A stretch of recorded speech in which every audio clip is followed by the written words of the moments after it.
राजा एक शिव भक्त, एक देशभक्त और एक बेटी के भक्त। आई थिंक उससे पावरफुल कॉम्बिनेशन हो ही नहीं सकता। From an age perspective, from a character perspective ऐसा कुछ नहीं था जिसके लिए मुझे सोचना भी पड़े। इस माध्यम के द्वारा हम उन बच्चों तक पहुंचना चाहते हैं, उन लोगों तक पहुंचना चाहते हैं और हम हमारे अनसंग हीरोज के बारे में बात करना चाहते हैं। ऐसे भी लोग थे जिन्होंने हमारे पहले ज्योतिर्लिंग और पहले मंदिर को बचाया और जान भी दे दी उसके लिए। आज वैसा ही माहौल चल रहा है और हमें एकजुट होके एक साथ होके रहना। बील के राजा एक शिव भक्त, एक देशभक्त और एक बेटी के भक्त। आई थिंक उससे पावरफुल कॉम्बिनेशन हो ही नहीं सकता, क्योंकि ऐसे इंसान को आप हाथ भी नहीं लगा सकते। हामिद जी के साथ लड़े सोमनाथ के लिए, मुगलों के खिलाफ, दरिंदों के खिलाफ।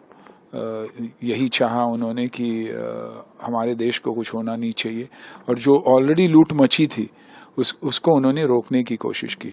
तो I think from an age perspective, from a character perspective ऐसा कुछ नहीं था जिसके लिए मुझे सोचना भी पड़े। और कहानी इतनी खूबसूरत थी। देखिए, हमें स्कूल में भी हमेशा सिखाया गया तो हिस्ट्री की बात करते तो हमें ताजमहल के बारे में और शाहजहां के बारे में और औरंगजेब के बारे में सिखाया गया। लेकिन ऐसी खूबसूरत कहानियाँ जो हमारे देश, मैं हमेशा कहता हूँ 28 स्टेट्स और 9 यूनियन टेरिटरीज, उसके बारे में और वहाँ के हीरोज़ के बारे में किसी ने हमें नहीं सिखाया। और आज इस माध्यम के द्वारा हम उन बच्चों तक पहुंचना चाहते हैं, उन लोगों तक पहुंचना चाहते हैं और हम हमारे अनसंग हीरोज़ के बारे में बात करना चाहते हैं।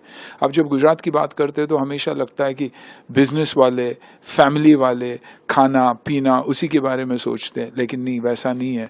ऐसे भी लोग थे जिन्होंने हमारे पहले ज्योतिर्लिंग और पहले मंदिर को बचाया और जान भी दे दी उसके लिए, ये जानते हुए कि वो हजारों के तादाद में थे, जबकि ये लोग कुछ 100-200। लेकिन उस मंदिर की ताकत, वहाँ के लोगों की ताकत और एकता के बारे में हम इस फिल्म में बात करते हैं, जो मेरे हिसाब से आज वैसा ही माहौल चल रहा है और हमें एकजुट होके एक साथ होके रहना। जब काम कर रहे थे तब कन्विंस थे कि हम जो जिस ट्रैक पे चल रहे हैं वो एक सही ट्रैक है और एक ऑनेस्ट नैरेटिव है ये। सफल फिल्म के लिए पूरा यूनिक लगता है जी। एक्सपीरियंस रहा आपको डायरेक्टर के साथ? पहली बात तो मैं सल्यूट करूंगा प्रोड्यूसर को, क्योंकि मैं प्रोड्यूसर्स को हमेशा मानते आया हूँ। मैं हमेशा, मुझे लगता है कि जो लक्ष्मी प्रोवाइड करते हैं, हम उन्हें हमेशा एक प्रोडक्शन मैनेजर और एक मैनेजर के तौर पे देखते हैं कि अच्छा ये प्रोड्यूसर है।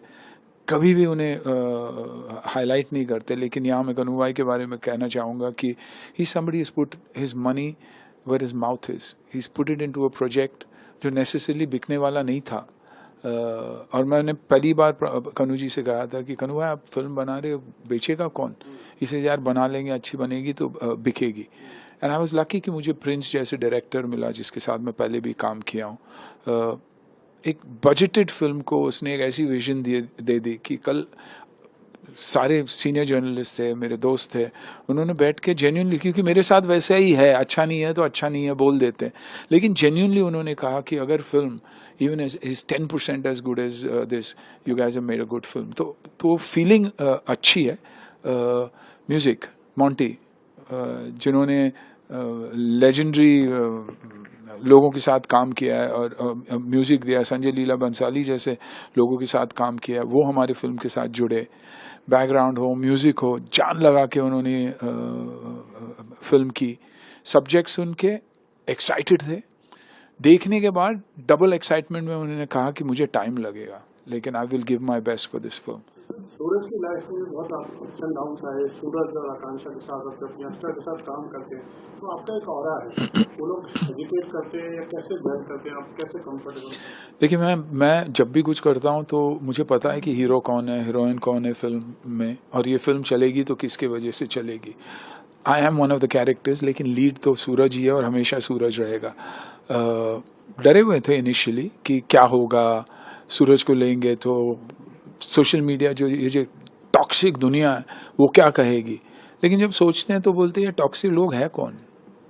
कैंसर दिखता नहीं है कभी भी, तो उसको एलिमिनेट किया जाता है, सर्जरी करो, कीमो और इसकी ज़रूरत ही नहीं पड़नी चाहिए, रेडिएशन की हटा ही दो। तो आई थिंक हमने हमारे जहन से, दिमाग से, दिलों से निकाल दिया, and it doesn't matter to us.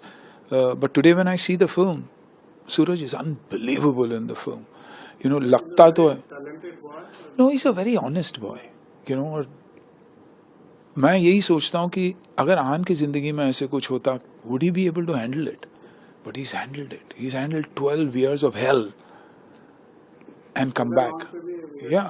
Emotional आपके पाँव को टच करते हुए उसमें वो एक स्टैंड लेने वाली बात होती है सीनियर से। No, you know, feel होता है। बच्चे हैं, we've gone through tough times, we've cried. He's come out of something really tough. And मैं खुश हूँ उसके लिए, क्योंकि आप अगर क्लाइमैक्स देखोगे, ये रोल प्ले करने के लिए साक्षात कोई भक्त होना चाहिए शिव जी का। जैसे कांतारा में वो शेट्टी लड़के में एक्चुअली स्पिरिट घुसा हुआ है, क्योंकि मैं I belong to that area, I know how it is. तो his last 20 minutes was not performance, his last 20 minutes was real, and that's why the world connected to it. इस film के बारे में मैं कुछ नहीं कहूँगा, but the climax where he is fighting, आपको लगेगा कि शिव जी का ही भक्त है, शिव जी का एक रूप है। He's got that look, he's got that personality। वो बॉडी हो, उसकी आंखों में देखिए, हमने यहाँ एक्शन किया है, वेपन्स, कॉस्ट्यूम सब ठीक है, लेकिन जो आंखों में बात है ना, आपको वो दिखाई देगी। That love for the country, the love for the daughter, the love for Shiv ji, वो आपको इन किरदारों में दिखाई देगी। सिर्फ हमारे में नहीं, हमारे साथ जो बच्चे हैं उनमें भी आपको ये दिखाई देगा। जब हर हर महादेव बोलते हैं तो यहाँ से बोलते हैं।